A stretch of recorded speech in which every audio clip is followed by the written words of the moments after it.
Thanks for coming tonight. This seems like a great venue, and any reason to get out of Oregon is a good reason for me, frequently, because I've been in the state legislature for the last 3 or 4 months, and it's kind of brutal down there. In case you're wondering, the title of the talk we chose somewhat randomly. If you have questions about other things in Portland having to do with so-called smart growth or urban growth boundaries or other things, I'd be happy to talk about them. I've spent much of the last 15 years researching and writing and thinking about them, but we chose this title tonight, I think because of the Rail Runner, because of the interest in the streetcar. As Paul said, I am probably an unlikely person to give a talk on this subject for a couple reasons. One is I'm kind of a rail nut, and as he said, I had a day off today. I gave a talk last night and today, so I took a Rail Runner up to Santa Fe, and then I walked over to the Capitol and gave a self-guided tour of the Capitol, and then took Rail Runner back. Which most people would think it's a pretty geeky way to spend your day, but in the think tank business, I thought that was a perfectly wonderful thing to do. And I wanted to learn more about this thing that I had researched on the web, but I hadn't actually been on the train. And I have a lot of fond memories of trains going back to my days growing up in suburban New Jersey and taking the subway into Yankee Stadium and Shea Stadium. And my first real job out of college was to work in New York City, and I commuted in the commuter train for 2.5 years before moving to Oregon in 1980. So I'm kind of a wannabe train advocate, which is I want them to work. The problem is they just don't in most parts of the country. So outside New York and a few other places, it's just hard to justify them. So you have to separate, or I believe we have to separate our personal preferences from public policy.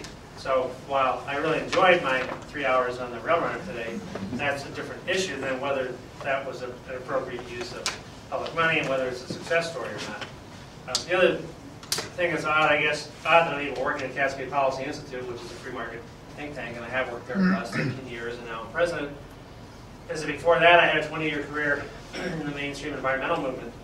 I worked for Environmental Defense Fund, one of the national groups, for 2.5 years, and then I ran an environmental lobbying group in Oregon called the Oregon Environmental Council from 1980 to 1996.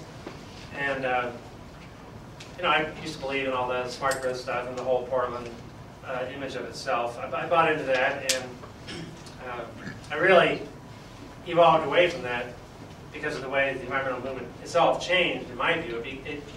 It became something that wasn't really about the environment anymore. It became about control and power and just imposing a series of aesthetic and cultural preferences on other people just because you can. And I think that's when I basically moved out of that whole movement and fortuitously, completely unplanned way, got a job offer to work at the Cascade Policy Institute. And right around then, the whole smart growth movement exploded in 97, 98. And there was a lot of interest around the country in the Portland model.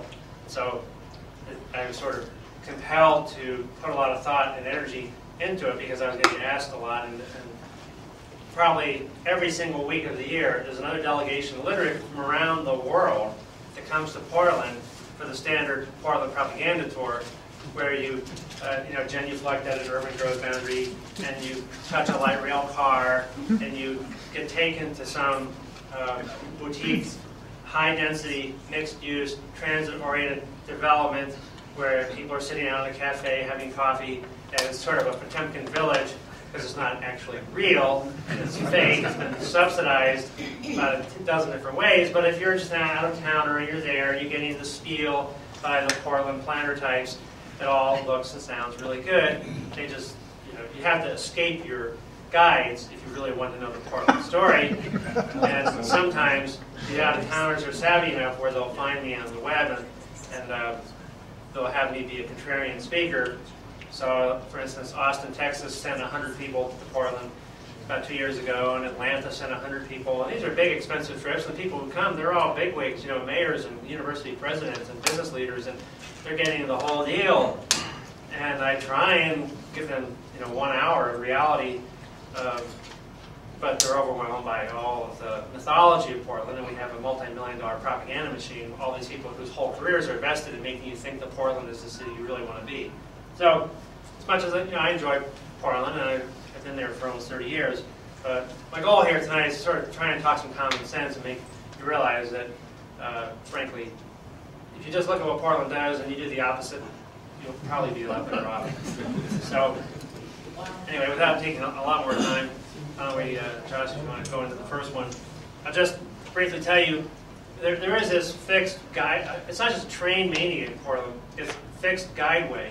Anything that is tied to a fixed guideway, whether it's below ground, above ground, whatever, Portland planners, politicians, and train advocates are in love with it.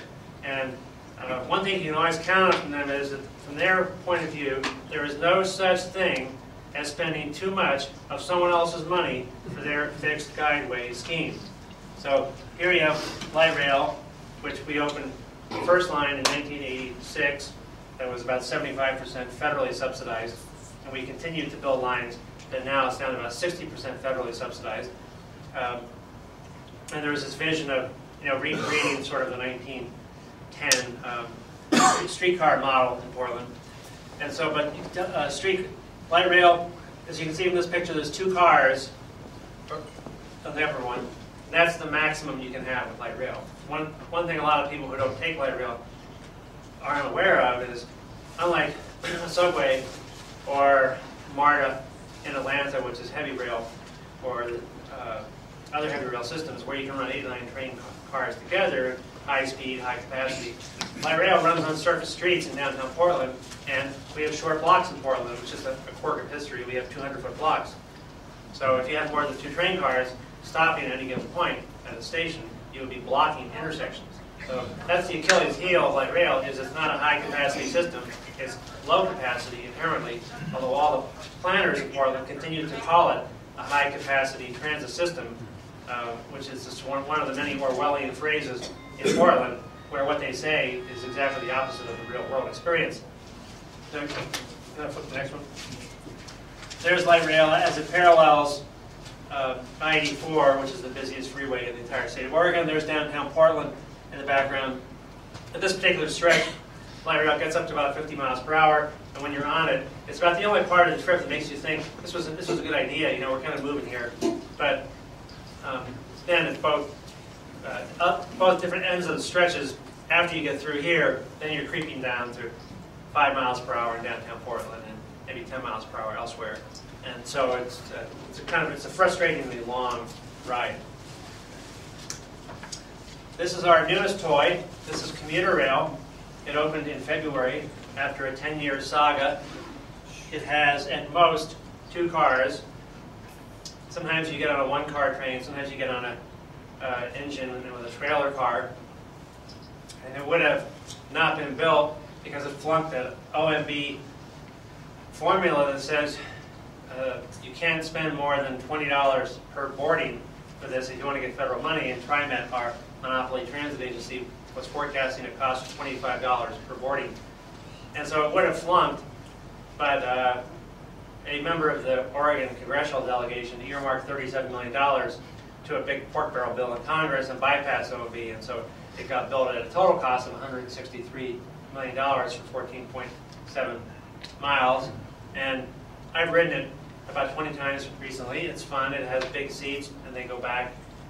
Unlike rail, light rail the seats are basically designed for someone built like Twiggy. Maybe 80 pounds and 4 feet 2 or something. If you have an adult body, you have a hard time sitting in the light rail or the streetcar, but the commuter rail has big seats and not very many riders, so you usually get 2 seats to yourself, and high-speed wireless on board. It's kind of fun, but financially it's a disaster. Anyway, next one. Okay, this is the commuter rail station. The fatal flaw of this whole scheme is it's designed in length for only 2 cars, so there never will be more than 2 cars in the commuter rail system. So even if consumer demand by some miracle goes up, you would not be able to accommodate that consumer demand. Plus, the train it shares a freight track, so it only runs 8 times in the morning every half hour and 8 times in the afternoon peak, and not on weekends. So unless you're going to go somewhere and spend the entire day, it doesn't really work. So it's a tiny little boutique market for it. This is a streetcar, different creature. It never has 2 cars. It only has 1. Has 30 seats. travels about 5 miles per hour. At no time does it get up to the kind of speed that light rail does next to a freeway. It is always traveling at about 5 or 10 miles per hour. And it opened in 2001 in Portland at a capital cost of about $30 million per mile. And most of it runs in what we call Fairless Square in Portland, where we just give the transit away in a 535 square block area. Part of it is outside of Fairless Square, but basically almost nobody pays on a streetcar unless you're just a tourist and you don't know any better. But so therefore, of the $30 million per mile it costs to build, the users pay none of that, and of the money it costs to operate it, the riders pay about 2% of that each year, and the other 98% is subsidized primarily by parking tickets and street meters.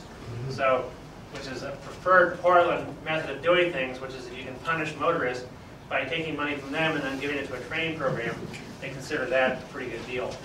So, and we have an aerial tram, which opened about, well, the 2-year anniversary was in January. So it's been in operation for 2 years. That's the Willamette River in downtown. Mount Hood is out somewhere behind the clouds, which is a usual scene in Portland. But Mount Hood is out there somewhere. The tram goes from a waterfront area that's being redeveloped. It was an old sort of industrial district that, through the subsidies of urban renewal money and many other subsidies, is being transformed into a whole bunch of high-density upscale condos, and also an extension of the Oregon Health and Sciences University, which has its primary medical complex up on the hill.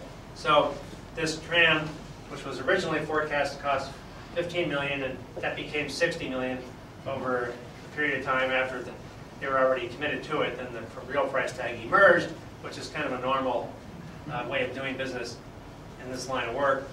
The tram functions essentially as a high-speed escalator for people associated with the medical complex up on the hill, where it's extremely crowded. Parking is at a very tight premium. And so as they grow, now they're growing down the waterfront. This tram runs a lot of docks and medical people and students and patients up and down the hill. Go ahead to the next photo. That's the part. It has to cross, right below it is I-5. This is being built, this huge structure, and it gets you over I-5. Next one. And then it pulls in there at the bottom. And I think there's one more after this. There's the streetcar. The tram ends right here. And I was astounded when I found this out as it was being built, that they actually consider the tram to be a part of the mass transit system. So if you ride any part of the other transit system, your transfer gets you onto the tram, although if you are just a walk-up customer at the tram, you pay $4, which is way more than you pay. $4 is a round trip. Way more than you pay anywhere else in the transit system. And because there's a person who operates the tram, every one of those pods, someone's in it, and you actually, you can't just walk on for free unless you're a student or an employee of OHSU. So they think that this is fine, they think that you're going to get off the tram and transfer to the streetcar, and I suppose some people do, but functionally speaking, to say that the tram is part of the mass transit system is kind of a joke. Well, what are the reasons that you might consider about transit? Well, here's some of them, and I'm going to address them and explain why, in my view, it doesn't make much sense. The speed generally is not very high. It depends on the mode. Streetcar is never going to be fast. When I was on the rail runner today, there is a stretch where you're in between the north and southbound of I-25, and you're passing cars, and I take it that the default speed around here is 80 miles per hour or higher on the highways. So we're passing cars, so I'm thinking, well, the train's just moving along. I like that, But then as you get closer to Albuquerque, the last half hour of the trip, you're just creeping, and you have these stops, and that's always a problem with transit. You have stops, and then for most of the other types of rail, it's not going to go that fast. So let's just go through some of these. Next slide. A lot of people think that these things are good investments, but what this shows is, this is nationwide data. When you look at it, the average construction cost per daily trip, which is a reflection of once you pour the foundation, once you put the rails down, you have this thing, compared to other alternative investments, a transitway, a commuter highway, lane, a busway, you have that fixed asset. How much throughput are you getting from it? The more you can maximize the throughput, the less it costs per boarding over the life cycle of the facility. And the trouble with rail is it's really expensive to build it, and you have very modest throughput. In fact, most hours of the day, you're getting nothing productive is happening on those rail lines. And some parts of the day, nothing can happen because they're shut down completely and they're privately owned. You build an extra lane on the highway, 24 hours a day, it can be used. The vehicles are going to be privately owned and not subsidized. The maintenance of it would likely be financed through an array of user fees and fuel taxes. And so you can have, like on a commuter highway, the reason the bar is so tiny there, you build an extra lane, well, you have heavy trucks, light trucks, SUVs, cars, motorcycles, emergency service vehicles, and they can all of those modes can use it 24/7. So on a per trip basis, it's very cost effective, and it might have in the aggregate a big price tag. But if you look at it in terms of what are you getting out of it daily, those are frequently pretty good investments. Okay, well, there are a number of different metrics for evaluating these, and I've just chosen, in this case, two: operating costs, capital costs, and total costs. And West Max Metropolitan Area Express Max is the nickname for light rail in Portland. Of course, there is no express service in Max, so that's another one of these Orwellian phrases. And a lot of people to this day in Portland who actually haven't ridden it think that you can get express service, but it's all local. And so if you're a hardcore transit user like me, the terms express and local actually mean something. They mean something quite different from each other. But in Portland, we just throw those terms around and so they don't mean anything. So that's light rail, that's light rail, streetcar, and buses. And you can see that buses, although they don't get a lot of respect, they're really cheap to purchase and they're really cheap to operate. And depending on how and where light rail is built, what the circumstances of a particular line were, they're very expensive. And customer fares are covering, at best, 20% of the operations and none of the capital costs. Well, that's going to be a problem for most communities. Here's another cost comparison, which includes our newer one, West, the West Side Express service, the commuter rail, which almost is express because you're not stopping every 2 blocks. You're actually going quite a ways between stops. And Max is light rail and bus. Well, an originating ride is a ride that it's when you first board a transit vehicle. Now you may transfer from a train to a bus, and that would be called 2 boardings, but only one originating ride. It doesn't matter how many times you transfer. For purposes of definitions, an originating ride is just one trip. Well, on the train, it's $21 per ride. That assumes that the $163 million to build the commuter train was just delivered by the Easter Bunny. That was free cash. The user pays none of that. Well, the average fare for TriMet, after you net out promotional giveaways, youth discounts, senior discounts, disabled discounts, et cetera, the average fare is far below the retail walk-up fare of $2.30 a trip. On average, they're only going to get about $1.25. So when your costs operationally are $21.06, and actually for the first 3 months of operation for West, the costs have gone up markedly each month for a reason I'm not entirely certain about yet. I have to ask TriMet why that is, since nothing has changed about it in 3 months, but their operations costs keep going up. Well, by vehicle hour, by ride, by mile, you can see that commuter rail is massively expensive, and TriMet is losing about $480,000 per month on commuter rail for the 570 passengers who board it each day. And it doesn't really matter how many customers they get. Losing about $20 per boarding, you cannot make it up in volume. And in a city that likes to brand itself as the most sustainable city in America, I keep trying to tell them that infinite debt, exponential debt, is not a sustainable business model. And you can't keep importing cash from outside, from some other universe, from all these other sources. At some point, things have to actually stand on their own legs.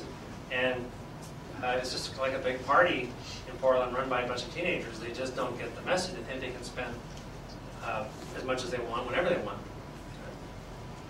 This is another way of looking at it. This is an important metric you might keep in mind. This doesn't come up too often. Marginal cost per additional transit trip, which is to say, after you net out the open light rail line, or a commuter line, or a streetcar, a portion of those people are going to be people who already were bus users. In fact, in Portland, all the rail lines are specifically put in the highest, where the highest consumer demand for transit is. And then the day they open the light rail, they cancel all competing bus lines, including express bus lines that were actually moving people much faster than local max is going to be. And so they will concede in Portland that more than 50% of people on a train were already bus passengers. So if you say, well, what's the cost amortize it over a 30-year period, what's the cost, capital cost, and operating of recruiting the next new customer to this particular light rail line, which costs $60 million a mile to build, which now looks actually cheap compared to the next line we're building in Portland that's $192 million a mile. It's $31 per trip. $62 round trip, and will be over the life of this facility. That's the cost of one new transit customer. When I first found this out back in 03, 04, and this was being talked about as a way to sort of get people out of their cars and reduce congestion, I thought, well, shoot, if you just pay me $50 a day to stay off the road, I'll be happy to do it, and we'll come out dollars ahead, over the $62. But financial analysis is just considered a boring detail in Portland. It's not taken very seriously. So this particular statistic has had no effect on the debate in Portland, but I would caution you that when you see numbers flown around, proponents of rail, of course, pick metrics that work for them. To me, you have to remember a metric that you should take as a taxpayer is what's the cost of a new transit rider who wasn't already a bus passenger. Trains are frequently seen as green, but every year these numbers are from the Transportation Energy Data Book, which you can look up anytime you want. Just punch in the words in your search engine, Transportation Energy Data Book. You can find the entire data set. It's updated every year, and they have charts in there. It's done by the Oak Ridge National Lab, comparing the energy intensity, energy use per passenger mile over a very long period of time. Passenger mile is an important metric because, just so you know, if a vehicle travels 1 mile and has one person, it's 1 vehicle mile and 1 passenger mile. But if the same vehicle goes 1 mile and has 4 people, it's 1 vehicle mile and 4 passenger miles. So if you might have a vehicle that is inherently not particularly energy efficient, but if it's targeted properly and is run properly in an area that has a high demand, well, if there's lots of passengers, the energy use per passenger mile might be low, which could make it a good investment even if the vehicle energy use empty is high. And what you see here is an amazing trend, which is over decades of time, cars have consistently become more energy efficient. In fact, there have been huge gains for SUVs and light trucks, which are not shown in this data chart, but if you look it up on online, you can see they've reduced energy tremendously. Transit buses have become more wasteful over time. Inner city buses, those are the big winners. The motor coach industry is the greenest form of transportation around, and they have gotten consistently more efficient over time. Inner city Amtrak, yeah, that's the big welfare queen in any sense of the word, whether it's money, fuel consumption. It's just an egregiously wasteful way to get around. Commuter rail has gotten a little better. And so, to me, a number like this in any period of time is not interesting, but over a 3-decade-long trend, now that becomes interesting to me, and I think it should be to you. And if you were to update this, I know that, at least with cars, the Toyota Prius is way, way down. I think it's below 2,000. And the Prius just got better, and many other cars are going to get just like it. So what you have to keep in mind is, if you're planning a rail investment like a streetcar here in Albuquerque, the planning, design, eminent domain, lawsuits, blah, blah, blah, it's a 10-year process. So by the time you get it out on the street in 10 years, you're going to compete not with these numbers, you're going to compete with an industry that has shown it can get better and does get better consistently. So what will a streetcar or a light rail, from an energy standpoint, look compared with cars 10 years from now? It's almost impossible for any, empirically, there are only a few train systems anywhere in the country right now that can equal the performance of a Toyota Prius, and that, although it's a cutting-edge car now, is going to be commonplace. So the performance of it will be commonplace within 5 or 6 years. Let's talk about the congestion relief argument. This is the light rail line in Portland, the $60 million per mile line I mentioned up into North Portland that opened in 2004. And at the time, we heard that this would be a congestion relief. Well, they were building it on what had been a 4-lane arterial carrying many, many types of vehicles most of the day. It was a very important north-south arterial. And the way they wanted to finance the train and save money was to cannibalize the 2 inner lanes, and then so it gets cheap right away for the train, and then downsizes the arterial from 4 lanes to 2, which is a common practice in Portland and elsewhere. So the next slide. And this bus had already been operating in that corridor for decades and was one of TriMet's most successful bus routes. It had high ridership, and if you had privatized it to get it away from TriMet's massively overcompensated workforce, you probably could have turned it into an actual moneymaker because it had high use. And like I said, rail tends to cannibalize the successful bus routes, and this bus 15 stopped running the day that the train opened. So what happened? Well, congestion got worse, and in fact, that was completely predicted in the environmental impact statements. EISs are generally bureaucratic exercises that have no value, you just have to do them. But if you read environmental impact statements, they frequently have pretty interesting pieces of information. What they predicted was, because you reduced road space by 50%, all these parallel routes would have increased traffic, including, this one looks minor. Yeah, but it's I-5. It's the major north-south highway from Canada to Mexico. It's already congested in Portland. Any increase in cars on I-5 has a cascading effect. If you impose 1 more minute of traffic delay because you open light rail, and that 1 minute of delay on I-5 cascades behind to thousands and thousands of vehicles. That's an economic loss that's substantial. So they knew going in that the argument of congestion relief was utterly false. It was right there in the EIS.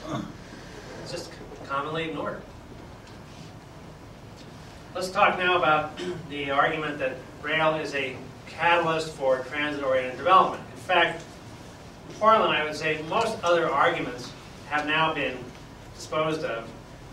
As long ago as 10 years ago, the top planner for our regional government, Metro, said when he was speaking out of town in Wisconsin, it was quoted in a Wisconsin paper, he said, well, if the only reason you're building rail is for transit, it doesn't make any sense. It's too expensive. The primary reason to build a light rail is to densify your community. Now think about that. First of all, why is densifying your community a social good?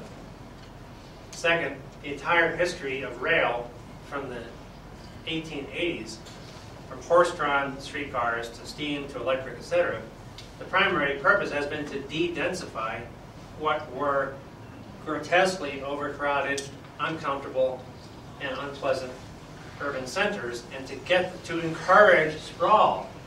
That's what the purpose of the New York City subway was. Trains all over the country was to de-densify cities. Now the new version is we're going to use trains to densify your community. And so I have spent a lot of time in the last 10 years.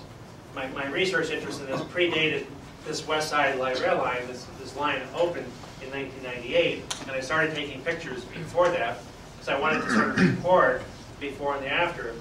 And I was interested in knowing, well, in this particular line, this line, unlike most lines in America, was built through a bunch of cow pastures and farms, and they sold the funding of it to Congress on the notion that if you give us a bunch of money, we will use the power of zoning to ensure that everything developing along the West Side Light Rail is high-density, mixed-use development, which will generate the ridership to justify the federal investment. In fact, there's a signed contract between TriMet and the Federal Transit Agency when they got the full funding agreement that requires the zoning to change. That's how they had to justify it. So this was a 4-story building out in suburban Washington County to west of Portland, where most buildings are 2 stories or less. So this is pretty high density, and it has the new, quote, new urbanist vision of ground floor retail with 3 stories of residential on top of it. And the hope was that this rail stop would encourage all kinds of high-density development near the train, and people would get up in the morning and go outside and get a latte and hop on the train and just spend their day going in 2 directions of the train.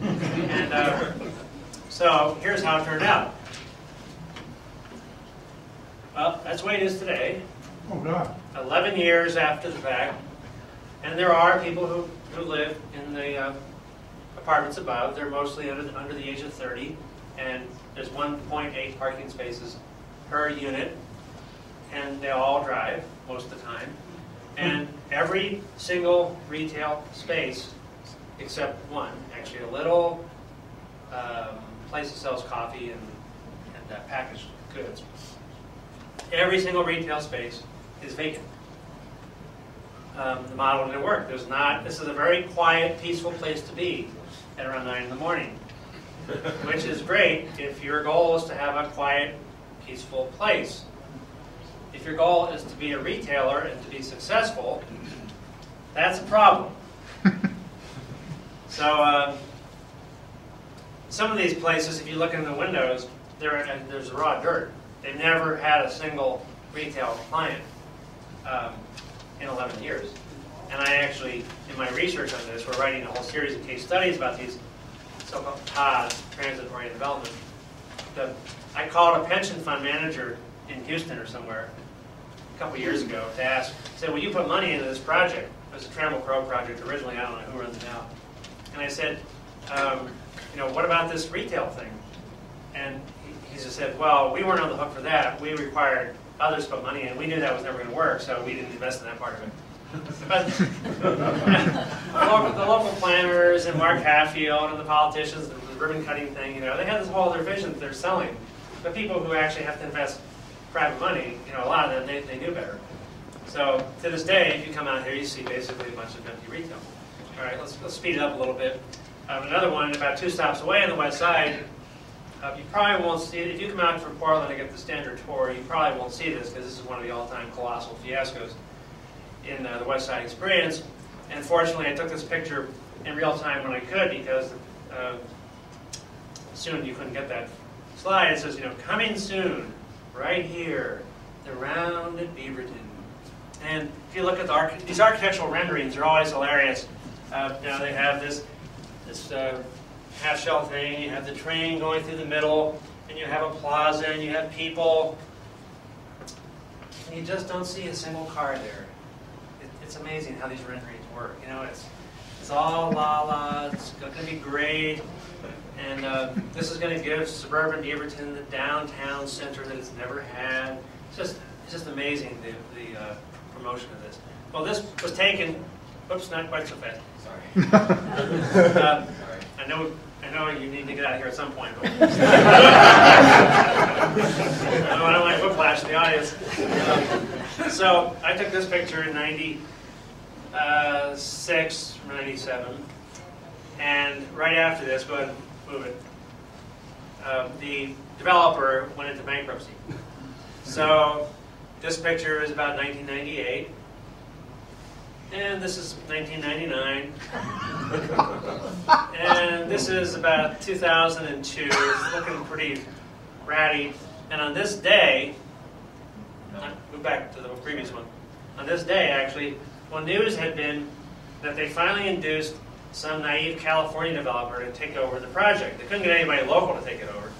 So they got some from California to come up who was going to, you know, charge for it. We can do this. And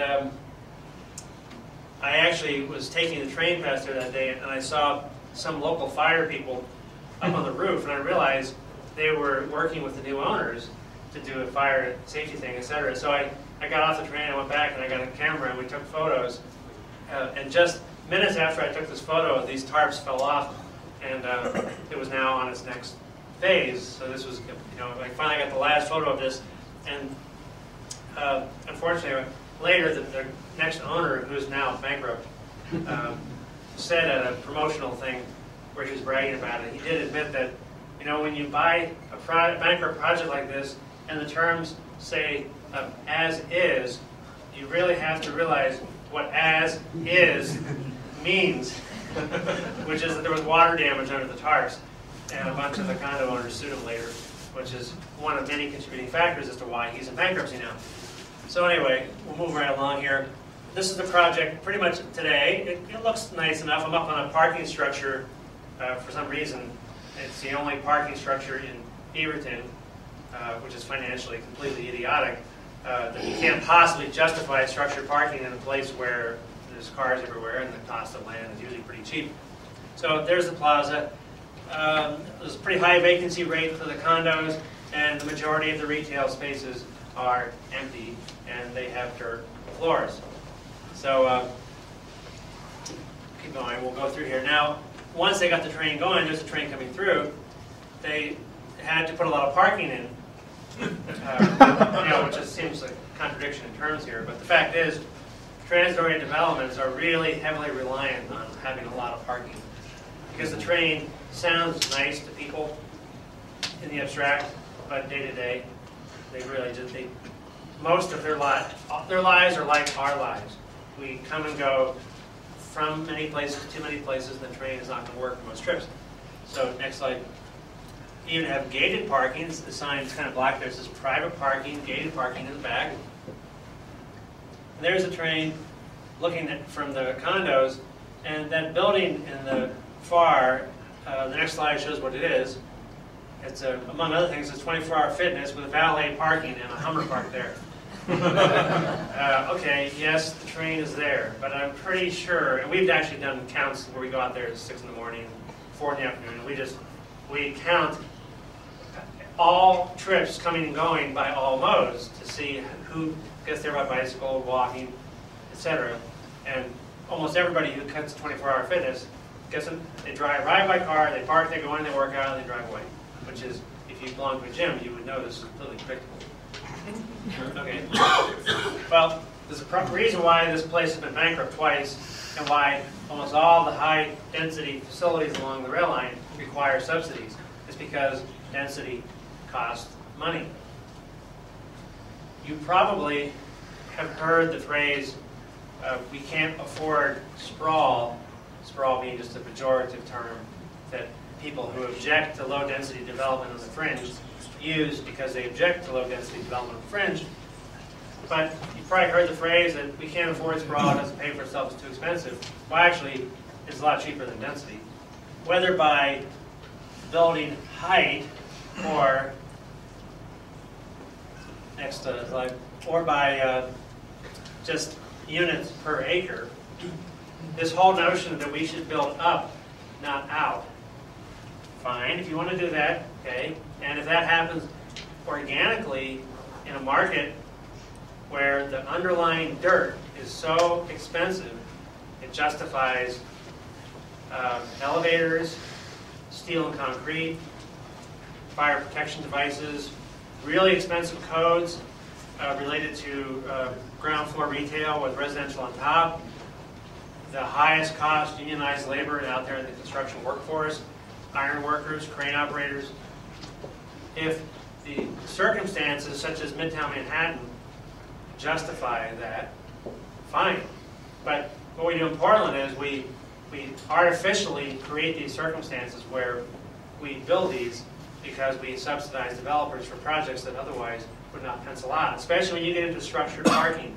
We've had a lot of developers in Portland get halfway in and they walk away from a project and they just say, you're requiring me to have no more than 0.8 parking spaces per unit, because the density we have to get structured parking is not going to work, and I'm just walking away. I'm not going to do this. They learned the lesson now. Anyway, we have a vision in Portland to expand streetcars. These green lines all over the map show downtown Portland, and we're going out into the branches of Portland. These are complete fantasies. I don't think these will ever be built, but we're spending a lot of time thinking about it. And I want to run you through a series of slides having to do with the streetcar specifically, because you're discussing streetcar and outlet rail here. And I was curious about how the streetcar can work for an event where you have many people arriving within an hour or so, and then everybody leaving at the exact same time. How do they actually travel in reality, not how do they imagine they might travel? And so we had a Cirque du Soleil that came to Portland. I don't know if you've seen them. They're the circus folks who do all these amazing contortionist things, and they're pretty entertaining. So last summer I went to their last week. I went during the summer and I enjoyed myself, and I was struck by how many people were driving, even though where they put it was right near a streetcar stop. So I went back on the last weekend at Cirque du Soleil, and we did a mode split analysis to see how people come and go from it, and it was pretty enlightening. So we'll run through a series of slides here. There's the circus tent, and the sun is starting to set, so the people down below are kind of shaded, but you have a lot of little pedicabs, human-powered vehicles, and people are milling about here, arriving at the tent. And the streetcar is over here.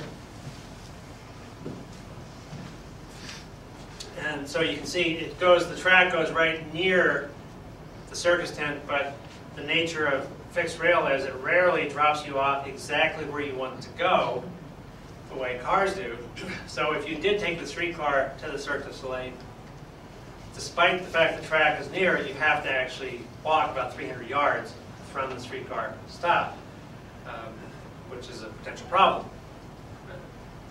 Okay, well, if you want to park right next to the tent, you're going to pay $10 a car. I found that pretty expensive by Portland standards. So while the streetcar is essentially free, except for people who don't know any better, and the cost of building it was completely free to the users, motorists are paying a 24-cent state gas tax, 18.4-cent federal gas tax, and they're paying $10 to park. So the financial incentives certainly are not in favor of a private motor vehicle, which you also have to purchase with your own money before you even get to drive it. Okay, well, how are people actually arriving at this event? Well, charter bus, pedicab, motorcycle. I wandered down to this high-density condo area that's being developed with huge amounts of urban renewal money. And you see them being built there, and the tram comes down to the right, and there's the streetcar. And so I went to the streetcar. I was just sitting there heading towards, it was going to head towards the circus. And I got on at exactly 30 minutes before the circus, which I thought would be a prime time for people taking the streetcar. And here's what I found. Zero customers on the streetcar. So I got on it, and I waited a few minutes, and we left. And there I am on my streetcar passing by the circus, and of course that is one of the problems. I'm passing by, hello, bye, because it's not taking me to where I want to go, like a car would. So, okay, afterwards, especially afterwards is the problem with fixed rail, because before a Blazer game or some other sporting event or circus event, people might come over a period of 90 minutes, different times, but when they get out, they're all getting out at the same time. But here, it's just massive numbers of cars parked. We paid the $10. Parking garage about 200 yards away, cars pouring out. Pedicabs, more cars. Well, there's the hardy group of streetcar users out of several thousand people who attended the circus event. And here they are boarding the streetcar. Now, the streetcar only comes once every 15 minutes. It only has 30 seats. But actually, 30 seats were adequate. Despite every advantage that it has, real customers trying to get to and from a real event did the math, and it just didn't work to take the streetcar. So, like I said, I'm a train buff. I sort of enjoy the streetcar. It'd be nice if these could work, but both for regular commuting, on daily morning commutes, the streetcar, according to a survey done of downtown employees by the Portland Business Alliance, the streetcar in the last 7 years has never gotten more than 1% of the market share of commuters. It's essentially irrelevant. I'm going to wind down my talk here. I'll be done in about 5 minutes. When you look at the change in commuting habits, again, 1 year doesn't mean anything. A decade of data should mean something, especially because in 1986, our first light rail line going from downtown to east side opened. The second one did not open until 1998. Where that Beaverton Round was, that was the west side. 2001, light rail to the airport. 2001, streetcar.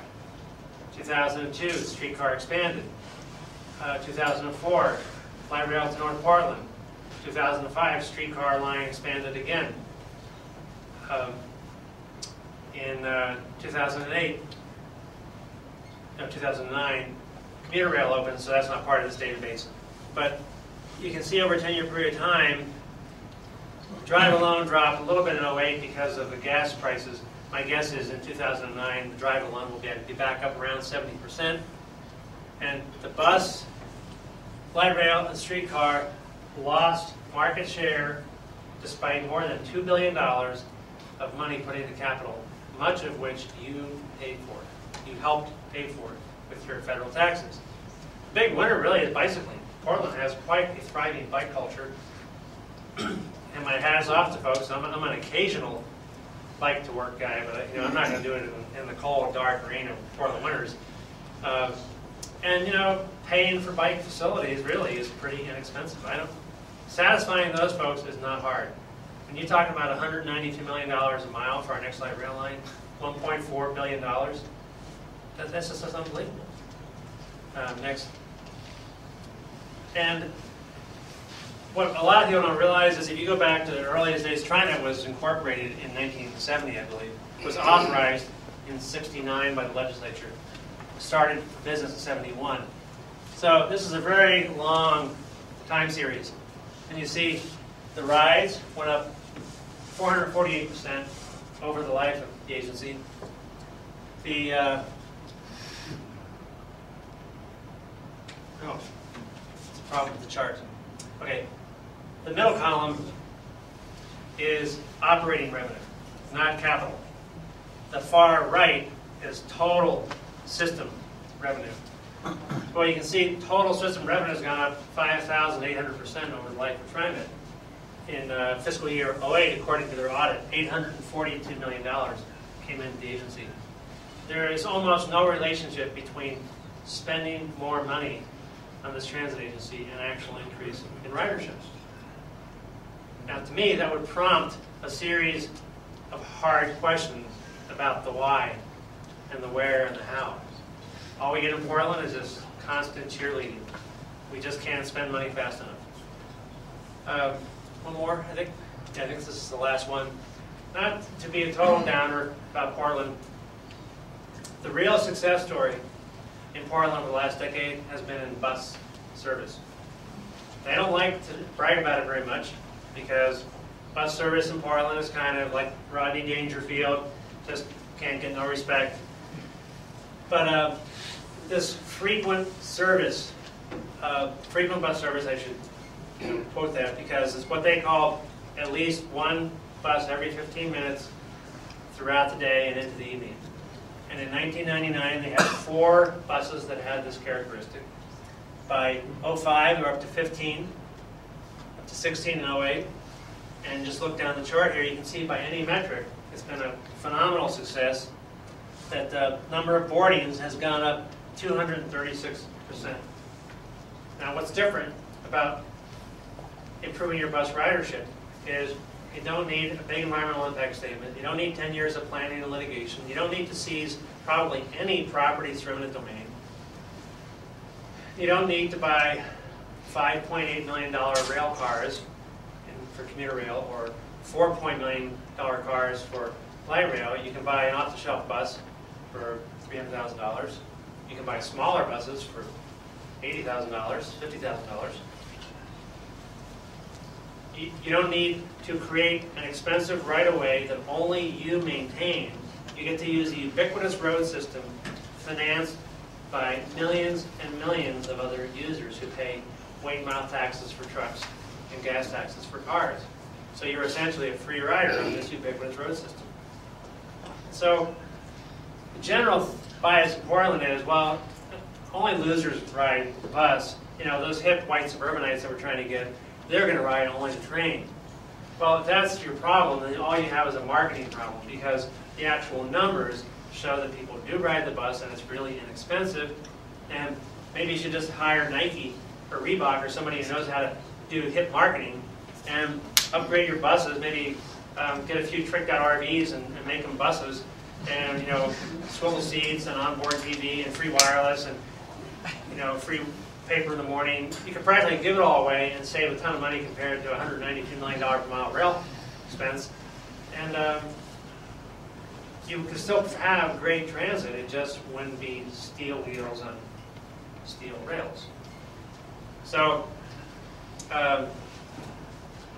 these are just a couple cautionary notes for you. There's a lot of other things that could be said about Portland having to do with its regional government and urban growth boundaries and other things that are part of the picture. But as far as rail goes, I wish it worked better.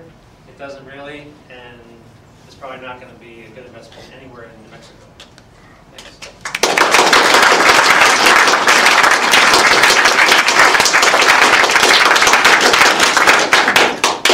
Happy to take questions. Question for you. Your last chart, excuse me, the chart before this one.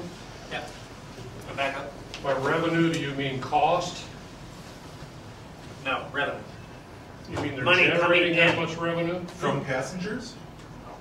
Operating revenue would be all passenger revenue plus other sources of revenue that you can count on to operate the train. The far right, which is mislabeled, the far right column is total system revenue. That would be federal grants, local grants. TriMet is financed primarily by a payroll tax on every employer and self-employed person in the Tri-County region, a head tax on each employee. So TriMet gets, last year they got $212 million from the payroll tax, which is their largest source of cash for operations. So the far right would be all revenue, but this is not a cost chart, just revenue. So you just mentioned the payroll tax. Maybe you can give us quickly some of the elements of the Oregon and Portland tax system, and just so we can compare it with what we have here. But what you're saying is that the people at Intel and Nike and other big companies are really paying for the Portland mass transit system. Fundamentally, yes. It's a great revenue scheme if you can get it, because no matter what the service is you're putting out on the road, your revenue is completely disconnected from the service, from its usefulness, from its ridership. The economy grows and there are more employees, revenue just washes in. And so I actually went out and had a meeting with Nike 10 years ago. We talked to them. We're trying to get them to become Cascade donors, which they're not. And they said, look, you know, we pay millions to TriMet, and their service is so useless to us, we run our own internal bus system, connecting their various campuses. So when they put the money in, Intel, these other huge places, it's just a cost, it's a shakedown. It's a cost of doing business, and they don't want to be seen as bad guys, so they suck it up and they smile, they write the check, and then they can run their own internal operations. Sir? Just that point, because I'm new to all this. Hi, George. When government people talk, so maybe you have to talk that way, they refer to the money that comes in that the government can spend as revenue. To a business person, I think that's why the question came up, because it sounded like that's like tickets coming in. It's revenue they've earned, but it's not anything they've earned. It's, you know, a third or a fourth of that is earned. The rest is taxpayer money. It's a tax coming from something. Yeah, so, in this business, passenger fares is the buzz phrase for ticket sales. right. And for TriMet, that's typically going to be about 20% of their operating costs will be covered by passenger fares. In the business, you can find other transit districts like New York City where it's up around 50%. But most are going to rely on some other source of money that was coercively taken by someone first. Well, my point is the mindset, and again, the Orwellian thing, because I'm doing some stuff with the state and local transportation people, and they call the money they get to spend revenue. And that's got, What can I say? That's got to change. And you use the term too, so you're sort of been co-opted. You're it's not revenue, well, I it's don't know something about else. it's not exactly being co-opted. I mean, I agree with you, but when I make these presentations, and I just presented 8 pages of quantitative data to the legislative committee in my opposition to raising the payroll tax rate. Of course, my testimony was ignored. But I was trying to use the same jargon as it appears in TriMet's audited financial statements No. But to be legitimate with the committee, that's all. I know, but somehow, because a follow-on question after everyone else asks their questions is how to change that. Because I think if government folks think it's revenue, like a business person thinks it's revenue, then they think it's theirs to spend. And it's not. It's a completely different set of books. It's a point well taken. You had a question earlier, you didn't quite get to. You talked about the environmental impact statement on one of the projects predicting congestion earlier, and that the sort of bureaucrats didn't seem to mind or pay attention to the fact that it would create congestion, if I understood you correctly. And my thought is that that's exactly what they wanted to do, so it'll help justify, you know, it's sort of an ends to the means kind of thing. It's like, well, if the roadways are congested, they'll have to take, you know, our mass transit, whatever big guided system that we have. Personally, I believe that's been going on in Albuquerque sort of covertly for a very long time, and the west side of the river is reflective of that. We don't build roads, which they haven't, and EMS services are constrained to get to people's houses because the city saw fit not to build a lot of arterial roadways on the west side of the river. We have a lot of density over there in just single-family homes. So we have congestion, and that sort of helped in the days. We used to hear a lot about, you know, our bus system not being very adequate. Suddenly, in the last, year or so, or 2 years or so, our bus system is magical, and it's got all this ridership, and I don't know where it came from. I suspect it's not coming from West Side riders who are frustrated with the lack of roads and bridges across the river and all that sort of stuff. So, am I wrong in assuming that the bureaucrats really want congestion to justify their product? Yeah, I mean, when they downsize a road for transit, for them that's a twofer. Yeah. The fact they made motorists worse off, that's a benefit of the project.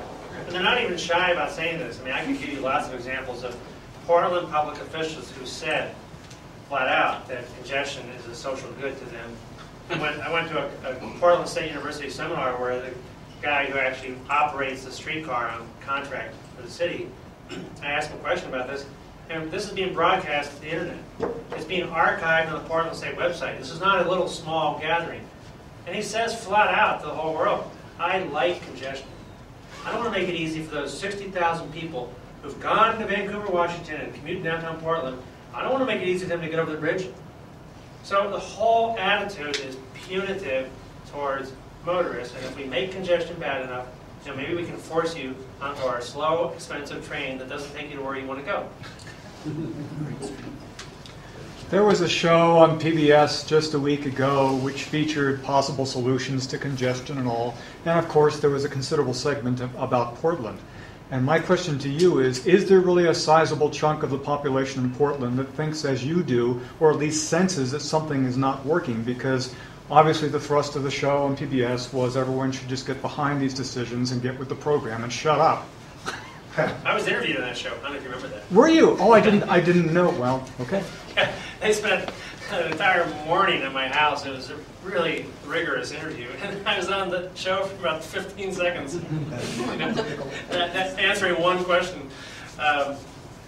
But I mean, the people who lived outside Portland, they were pissed because they can't develop their property at all. Right, that was the same show. But the one inside, it was like, yeah, it's great. No, I mean, look, I give many more talks like this outside of Oregon than in Oregon, because as far as the locals in Portland are concerned, the political class that runs the place, well, look, John, we've decided that. That was back in the 1971 downtown plan. Where were you? We already decided.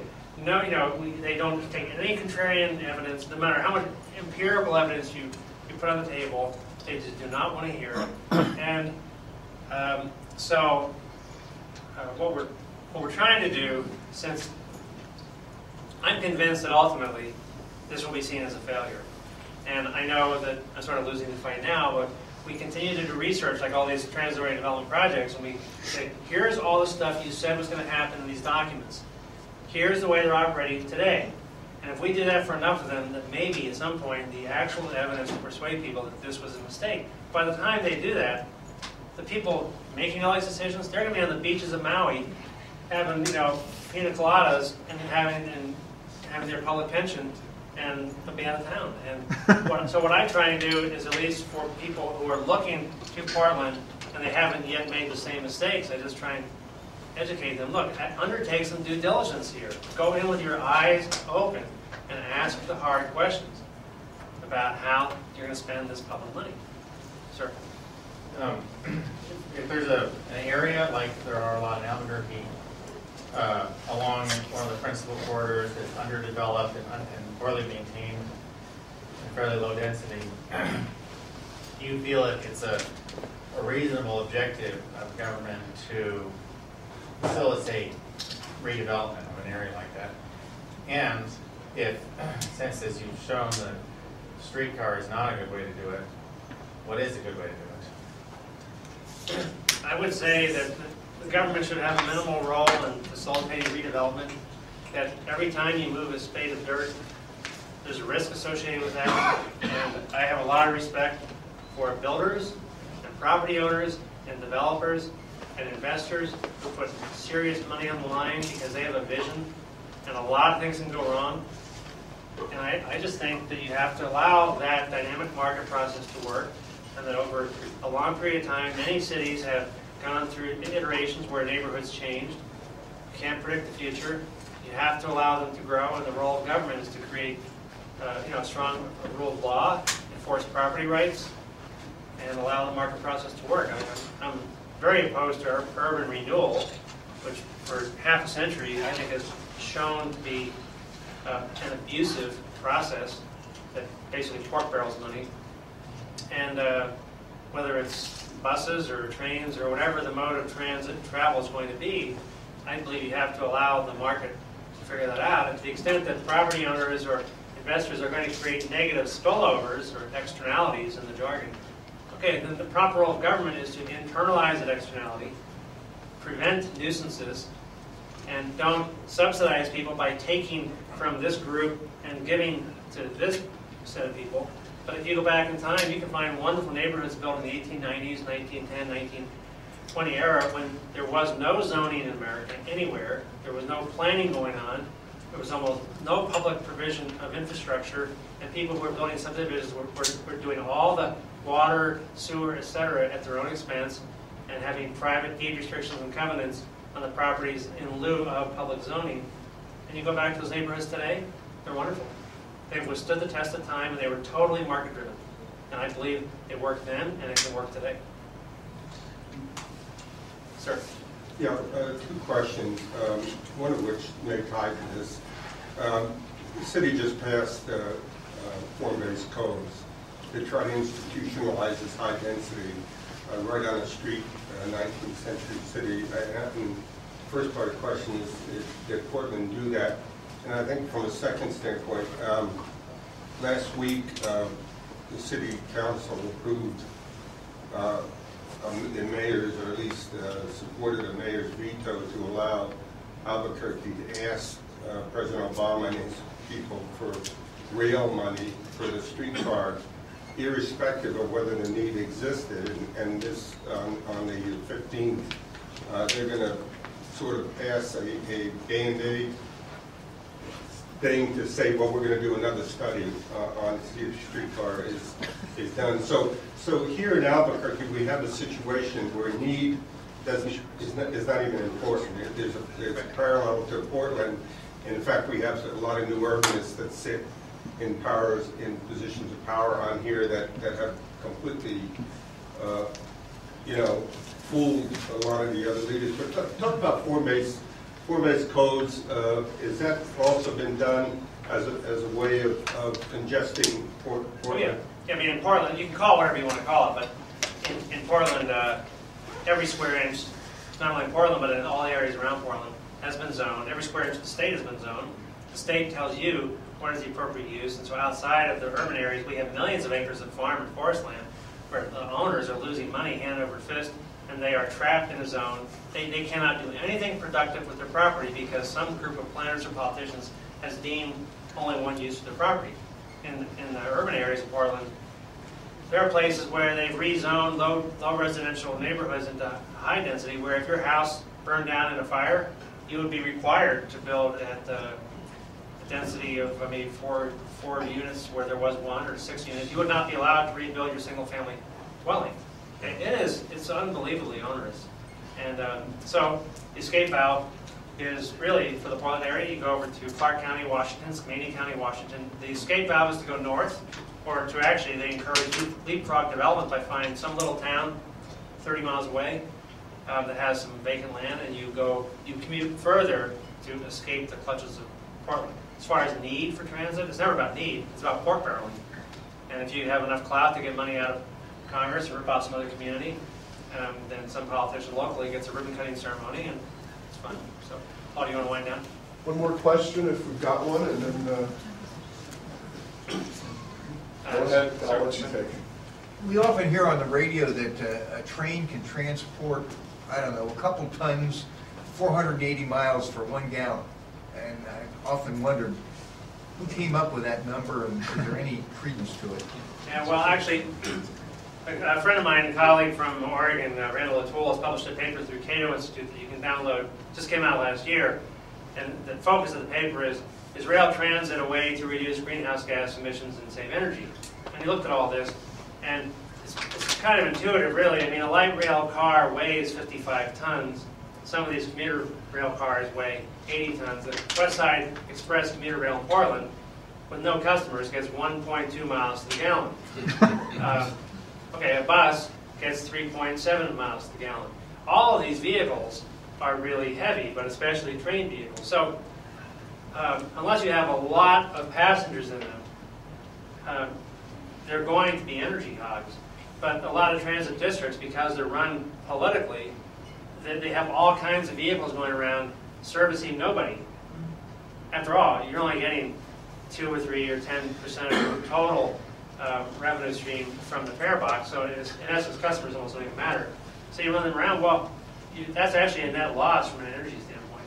Plus, depending on how you have to do it, for the West Side Max in Portland, we had to build a 3-mile tunnel just for the train. Well, no one else uses the tunnel, it's just for the train. The environmental impact statement said 20 years ago, the fossil fuel is necessary to build this tunnel. A big machine, 24 hours a day grinding, is going to create a net energy deficit of 55 years for this project. And even if operating it has an energy advantage, it'll take 55 years of operation before you get back to zero. No, like I said, the intercity coaches, the coaches like Greyhound, etc., are very energy efficient, and private vehicles are energy efficient. Smaller buses can be energy efficient. Trains, in a few cases, in very high density corridors with high ridership, not just peak hour, but all day, can be energy efficient. But most arguments about train from that standpoint, if you examine them, you'll see they don't have much evidence for it. Anyway, if I didn't already give you enough to think about, if you just can't get enough of my work, I have some written stuff here you're welcome to take, and I'll be around tonight for a while. I'll be happy to talk to you privately, and I really appreciate so many of you sticking around all the way